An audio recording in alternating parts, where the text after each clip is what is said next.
Israel ने Lebanon में मज़ामत की मजबूत तरीन दीवार माने जाने वाले हसन नसरुल्लाह को भी असैसिनेट कर दिया। इसराइली हमले में शहीद होने वाले हसन नसरुल्लाह आखिर कौन थे और इन्होंने लेबनान और हिजबुल्लाह के लिए क्या रोल प्ले किया?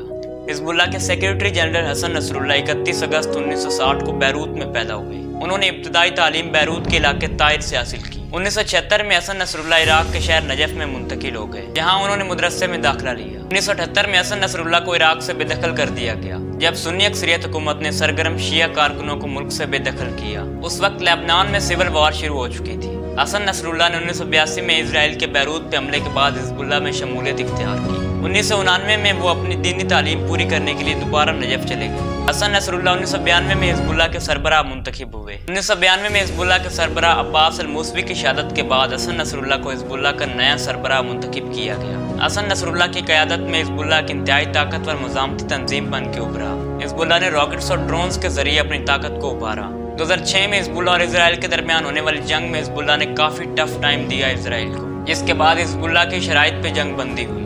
2006 में इसराइल ने साउथ लेबनान से अपनी फौजें वापस बुला ली। इसे हिजबुल्लाह और हसन नसरुल्लाह की एक बड़ी कामयाबी कहा जाता है। 1997 में हादी नसरुल्लाह भी इजरायली हमले में शहीद हो गए थे। हसन नसरुल्लाह पर भी कई दफ़ा जानलेवा हमले किए गए, लेकिन वो मौजज़ाना तौर पर महफूज रहते। लेकिन 27 सितंबर 2024 को उन्हें बैरूत में बंकर बस्टर बमों के जरिए शहीद कर दिया गया। उनके साथ कई और हिजबुल्लाह रहनुमाओं की भी मौत हो गई।